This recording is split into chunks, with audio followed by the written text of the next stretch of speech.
महावीर धृतराष्ट्र सरीखे, भूत भविष्य के नेत्र, अंतर मन में धधक रहा है।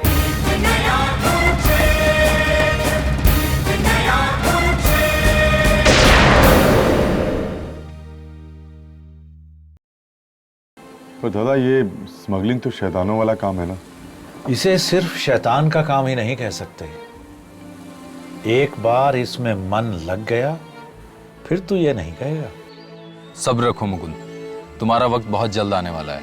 इरशाद खान यूं ही नहीं किसी को मेरे हवाले करता। बहुत मौके मिलेंगे विश्वजीत से निपटने के। बोल दे इनको, अगर 10 मिनट से पहले पुलिस यहाँ आ गई ना तो सबसे पहले तेरी खोपड़ी खुलेगी। चल बोल। जैसे बोल रहा वैसे करो। बोलो, क्या चाहिए तुम्हें? जी भाई, अब मुझे अपने लिए कुछ नहीं चाहिए, बस एक आदमी का एक जगह से नाम मिटाना है। सिर्फ नाम या आदमी भी? मजाक भी अच्छा कर लेते हो। कहते हो रिटायर हो जाऊं, क्यों हो जाऊं? केशव, मुझे एक बात समझ में नहीं आई। इतनी सारी भैंसें रखना ठीक है, पर इतनी सारी बीवियां, क्या साबित करना चाहते हो तुम? मैं साबित करना चाहता हूं कि मैं भी कुछ हूं। पर यह साबित करने का सही तरीका है? जिसके पास जो होता है वो उसे साबित करता है। मुकुंद भाई, तेरे पास दिमाग है, तूने साबित कर दिखाया। मेरे पास 4 पैसे आए तो मैंने भी लोगों को अपनी औकात दिखानी शुरू कर दी। लेकिन इतनी सारी औरतें रखना, ये काम तो बादशाह लोग करते हैं, तुम जैसे नहीं। जिसके पास धन है असल में वही बादशाह है। बीवियां रखे या भैंसे कोई फर्क नहीं पड़ता। लगता है तुम बहुत अहंकारी हो गए हो। जानते हो कितने अच्छे बुरे काम करके और अपनी जान पर खेलकर ये कमाई की है मैंने। खून खराबा किया है। क्या ये सब करना तुम्हें बुरा नहीं लगता? जो काम आपको बादशाह दे वो बुरा क्यों लगेगा? केशव, मेरा मतलब इंसानियत से है। ये खून खराबा, नशे का व्यापार, ये छोड़ने का मन नहीं करता तुम्हारा? कभी सपने में भी काम छोड़ने की बात मत सोचना। अगर ऐसा सोचा या कोशिश की तो काम छोड़ने का मतलब दुश्मन तो दुश्मन, अपने भी तुम्हें जिंदा नहीं रहने देंगे। इस धंधे में आने का रास्ता है, जाने का कोई रास्ता नहीं है। निकलने की सिर्फ एक ही राह, मौत।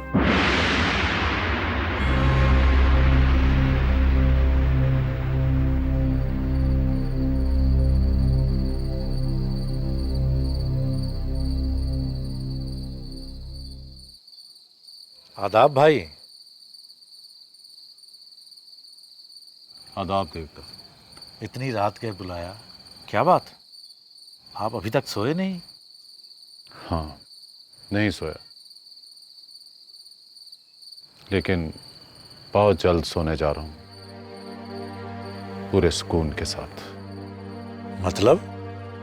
देवता, बहुत दिनों से मन था तुमसे दिल की बातें करने का।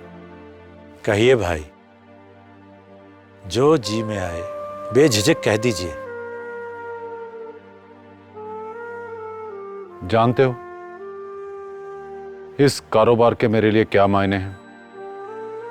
मैंने पिछले 30 सालों में दिन रात सुबह शाम 24 घंटे सिर्फ इसी कारोबार के बारे में सोचा है। बहुत अच्छी तरह से जानता हूं भाई। मैंने आपको पूरी जिंदगी इस धंधे को देते हुए देखा है। लेकिन देवता, तुम ये नहीं जानते कि बचपन में जब मैं अनाथ हो गया था तो मेरे सगे संबंधियों ने मुझे पहचानने से इनकार कर दिया था।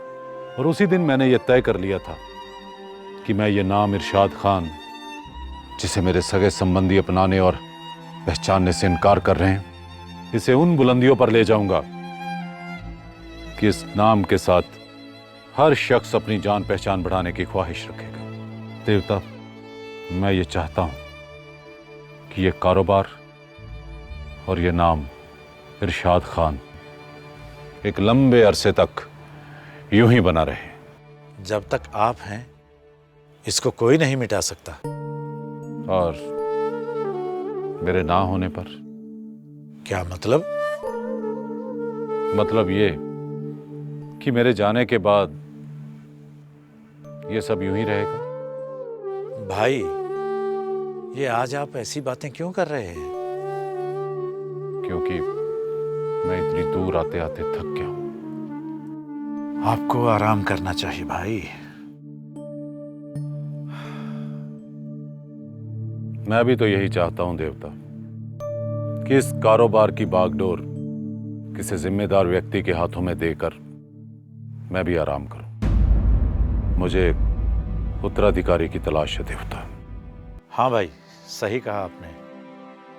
आपके तीनों बेटे बड़े हो गए हैं, अब वो जिम्मेदारी संभालने के लायक हैं। आप उन्हें इस धंधे के बारे में समझा दीजिए, बाकी हम सब संभाल लेंगे। यही तो मेरी चिंता का विषय है देवता। उनमें से कोई भी मेरे इस कारोबार में हाथ नहीं डालना चाहता। लेकिन क्यों? वो कहीं दूर जाकर कोई नया कारोबार करना चाहते हैं। तो ये इतना बड़ा कारोबार, ये सब? देवता, कभी कभी खून के रिश्तों से बढ़कर भी कुछ रिश्ते साथ निभा जाते हैं, और मैंने भी एक ऐसा ही रिश्ता tलाश किया है जो इस काम को बहुत अच्छे से संभाल सकता है। कौन? मुकुंद। मुकुंद के बारे में क्या ख्याल है तुम्हारा? मुकुंद?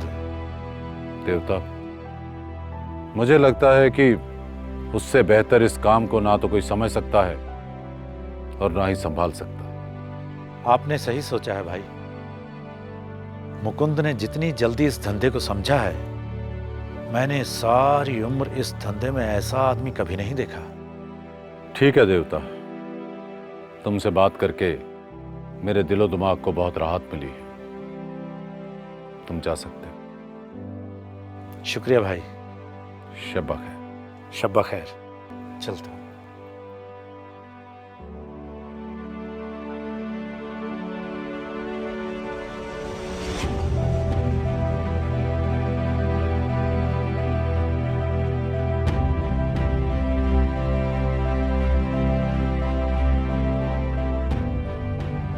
मुकुंद, इन सब के नाम से तो तुम वाकिफ हो ही, जी भाई। और फोन पे भी अक्सर बात करते रहते हो, तो मैंने सोचा आज मिलवा दिया जाए। और ये मुकुंद है, मेरा सबसे खास आदमी और सबसे करीबी भी। इसको आप लोग मेरी जगह ही समझना। इसका आदेश मेरा आदेश है। अरे इरशाद भाई, हम तो उसी दिन समझ गए थे जिस दिन आपने कोहिनूर टी एस्टेट इनके नाम से खरीदी थी। अरे नहीं दिलावर,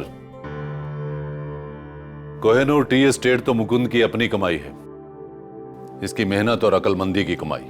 हमने भी मुकुंद की तारीफ बहुत सुनी थी, मिलने की इच्छा थी, आज पूरी हो गई। मुकुंद, अब इन सब से तुम डायरेक्ट कांटेक्ट रखो। इन सब के अलग अलग एरियाज हैं, एक बार इनके एरियाज में जाकर सब देख समझ लेना। और ये जो मुकुंद है ना, इसके बारे में मैं आपको एक बात और बता देता हूं।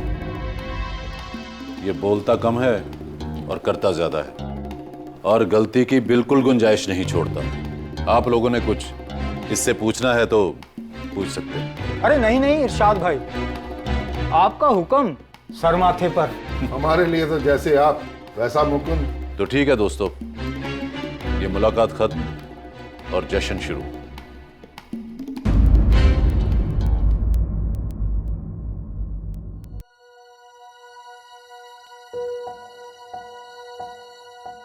बेटा मम्मा कहाँ है?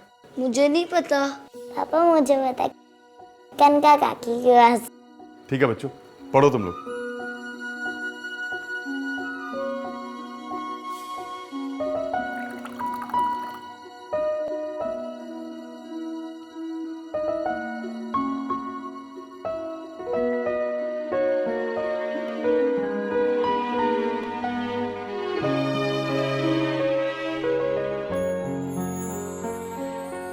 तुम कब आए? अभी कुछ देर पहले। वो मैं जरा कनका काकी के पास बैठी थी, तुमने आवाज नहीं लगाई। कहाँ खोए हुए थे? यशोदा, मैं कभी पढ़ नहीं पाया, पर जब अपने बच्चों को पढ़ते हुए देखता हूँ ना, तो बहुत अच्छा महसूस होता है। क्यों ना रंजू मुझे पढ़ा दिया करे। अरे लोग कहेंगे बेटा बाप को पढ़ा रहा है। नहीं यशोदा, मजाक नहीं कर रहा हूं मैं। बड़े दिनों से सोच रहा था मैं, मौसम मंजिल में सबको लगता है कि मैं बहुत पढ़ा लिखा हूं, पर भला हो श्रीकांत जी का, जिन्होंने मुझे अंग्रेजी में दस्तखत करने सिखाए। पर कभी कभी सोचता हूँ, इरशाद भाई को पता चल गया कि मैं अनपढ़ हूं तो मेरा सारा रसूख, सारी अहमियत खत्म हो जाएगी उनके सामने। अरे मैं अनूप से कह दूंगी ना, वो तुम्हें पढ़ा देगा। अनूप कौन? ओ, मैं बताना ही भूल गई, रंजू और चानूर को पढ़ाने आता है, अपने गांव से है। अपने गांव? कांदुली जान? हाँ, क्या सोचने लगे? कुछ कह रहा था वो? हाँ, कह तो रहा था। क्या?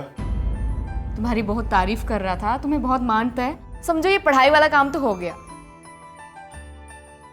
कैसे? तुम्हें पढ़ा भी देगा और किसी से बताएगा भी नहीं।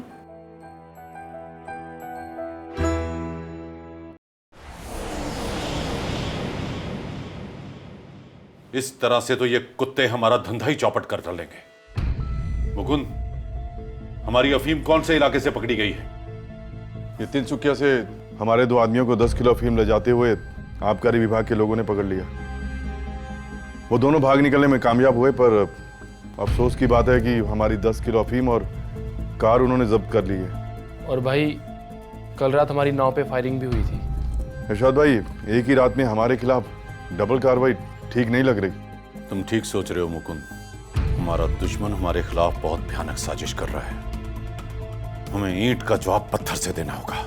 हाँ इरशाद भाई, पहले इन आबकारी विभाग के लोगों का कुछ करना पड़ेगा। इनकी वफादारी बदलती जा रही है, जिधर से इनको माल मिलता उधर झुकते जाते हैं। हमारी डाली हुई हड्डियों पर पलने वाले कुत्ते अब हमारे पर भौंकने लगे।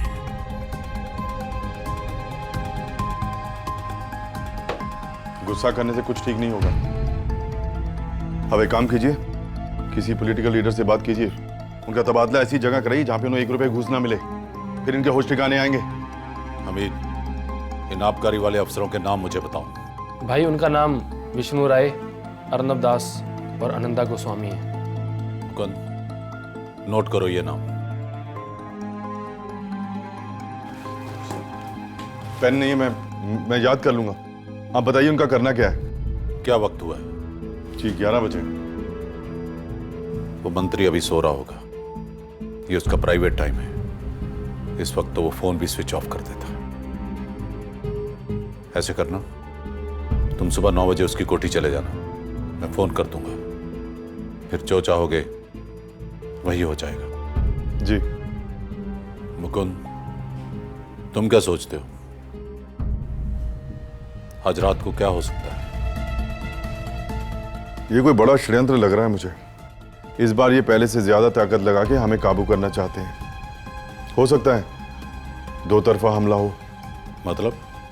आज रेड हो सकती है, और मेरा मन कह रहा है कि आज की रात बहुत भारी हो सकती है। शाद भाई, कौन रेड करेगा? हमारा दुश्मन गिरोह? नहीं, दुश्मनों में इतनी हिम्मत नहीं है, सरकारी लोग कर सकते हैं।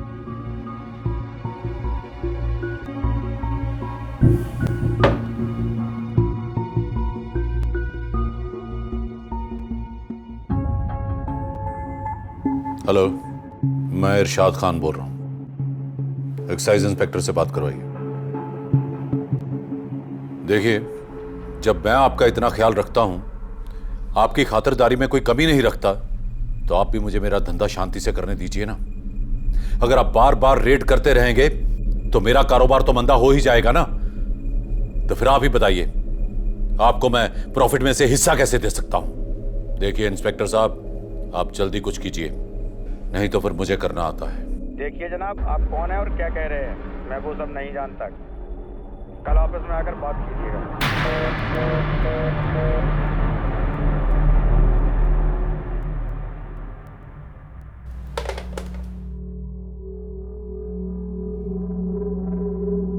तुम ठीक सोच रहे हो मुकुंद, हमारे फोन टैप किए जा रहे हैं।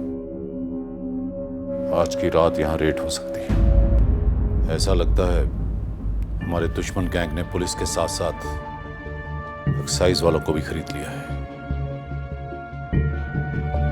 मुकुंद, ये लोग पूरी प्लानिंग के साथ इस धंधे में आए हैं, लेकिन तजुर्बा भी कोई चीज होती है। अब मजा आएगा, कछुए फिर से मौज करेंगे। मुकुंद, अगर मौसम मंजिल में रेड हुई ना तो उनको कुछ नहीं मिलेगा। हाँ, हमारी साख पर बात जरूर आएगी। लेकिन भाई जुगनू की नाव में काफी माल पड़ा है, इसलिए रात को वहां भी खतरा हो सकता है। एक काम करो, जुगनू और बाकी के आदमियों को सतर्क कर दो। मुकुंद, अगर आज रात मौसम मंजिल में रेड हो गई तो तुम्हें इनाम मिलेगा। तुम हमारे धंधे का तरीका बहुत अच्छी तरह से सीख गए हो। इस धंधे में सब पर शक करना चाहिए। पर इरशाद भाई, वो पार्टी कौन सी है? अभी 9 बजे हैं। सुबह तक मेरे इन्फॉर्मर सब जगह से आ जाएंगे, तब सारी इंफॉर्मेशन मिल जाएगी। तब तक हम क्या करें? गोना, हमीद और सज्जल ये मेरे पास यहीं रहेंगे। मुकुंद, जुगनू के पास जो माल है उसके बारे में तुम क्या सोचते हो? उसकी चिंता मत कीजिए, उस माल को मैं टी एस्टेट में छुपा दूंगा। आइडिया तो अच्छा है, लेकिन इसके अलावा तुम एक काम और कर सकते हो। एक बड़ी सी नाव पर वो सारा माल लेकर देवता स्पॉरी सेल चला जाए। वहां सरकारी रेट नहीं होती। जुगनू और बशीर मुकुंद के साथ वहां पहरा देंगे। जी। दुश्मन हमारे ऊपर नजर रखे हुए है, वो रात को हमला जरूर करेगा। मुकुंद, दुश्मन से क्या इंफॉर्मेशन चाहिए और वो कैसे?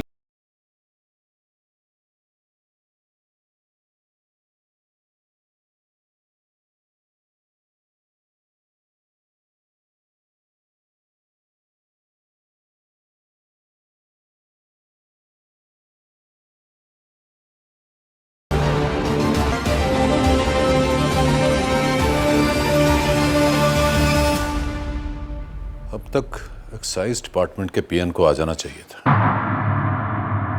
उसको अंदर का सब पता होता है।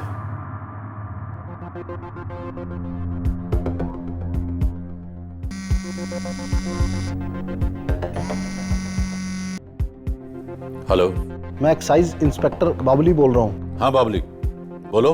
आप सावधान रहें। आज पुलिस अरेंजमेंट ना होने की वजह से आपके घर पर रेड नहीं हो पाया, लेकिन कल होना निश्चित है। वही बताने के लिए फोन किया है। बाबली, हमारे खिलाफ ये जो सारी खुराफातें हो रही हैं, इनके पीछे कौन है?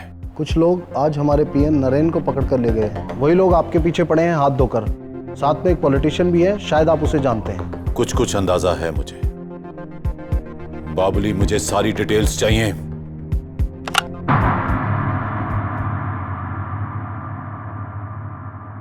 फोन काट दिया। इसका मतलब हमारे सारे फोन टैप किए जा रहे हैं। लगता है हमारे सारे वफादार लोगों को दुश्मन गिरोह ने खरीद लिया है। हमीद, पता करो कौन है। जी भाई। आज की रात सब कुछ ठीक ठाक रहना चाहिए।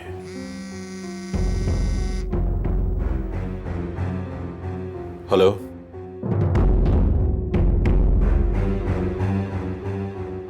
क्या नरेन को मार डाला? किसने?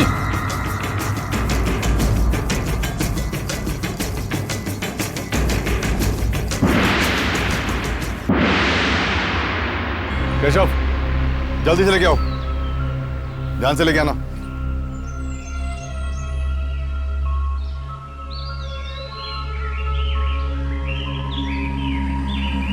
अरे जल्दी जल्दी जल्दी।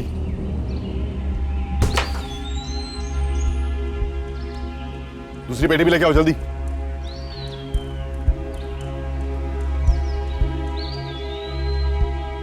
अरे हमें जल्दी कर, और भी काम है अपने को।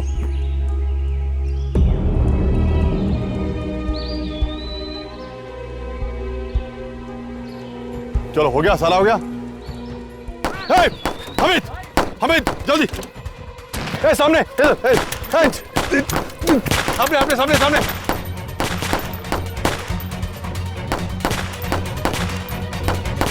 चल हमीद, ये जिंदा देख। कैसा माना नहीं इसको, जिंदा पकड़ना है। माना नहीं इसको, जिंदा रखना है।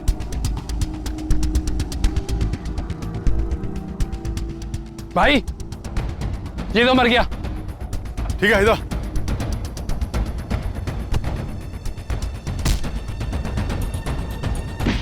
चल, उठा इसको। मुकुंद भाई, इसे साथ लेकर जाना खतरे से खाली नहीं है। इसे मारकर यहीं फेंक देते हैं ना। नहीं अमित, इसको मारकर ब्रह्मपुत्र में फेंकना तो आसान है, मगर इसका कोई फायदा नहीं होगा। अगर ये जिंदा बच गया ना तो बात बाहर तक पहुंचेगी। बहुत बातें उगलवानी है इससे। इरशाद भाई के पास लेके चलो इसे। चलो चल।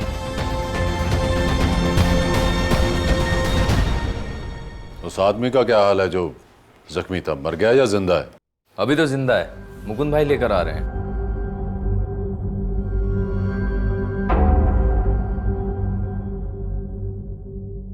इरशाद भाई, यही वो आदमी है जिसने हमला किया था। किसी दूसरे गैंग का लग रहा है। मुकुंद, ये तुमने ठीक किया। गोना, इसको टॉर्चर रूम में ले जाना और डॉक्टर को भी बुला लो। इसको दवाइयां देकर सुस्त बना देगा और उसके बाद इसके गैंग के बारे में इंफॉर्मेशन हासिल करो। मुकुंद, इसको जिंदा रख के तुमने बहुत अच्छा किया है। अब इसका बॉस बहुत टेंशन में होगा। अगर इससे कोई इंफॉर्मेशन मिल गई तो इसका मांस कछुए खाएंगे। इरशाद भाई, अगर इसने नहीं बताया तो भी कछुए खाएंगे।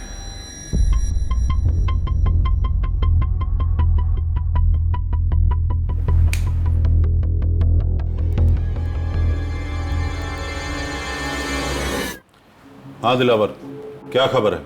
इरशाद भाई, मछलियों ने ज़्यादा अंडे देने शुरू कर दिए थे।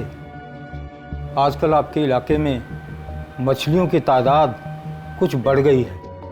ये खबर जानकर सोनागाची के बेरोजगार दलाल की लार टपकने लगी और कछुओं का डर भूलकर उसने बाबा ब्रह्मपुत्र में जाल फैलाना शुरू कर दिया है। और भाई, ये खबर भी आई है उन्होंने बड़े घाट के छोटे मगरमच्छों के साथ सांठ-गांठ कर रखी। और सुना है कि छोटे मगरमच्छ को चाय पीने की बहुत आदत है। तो पुराने यारों से मुलाकात करने का वक्त आ गया है। आप लोग जाएं और गोना से अपना अपना इनाम ले लें। जी भाई।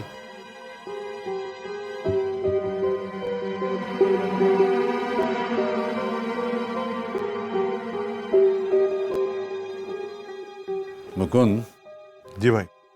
हमारे विरुद्ध जो वारदातें हो रही थी उसके पीछे छिपा हुआ चेहरा जाहिर हो गया है।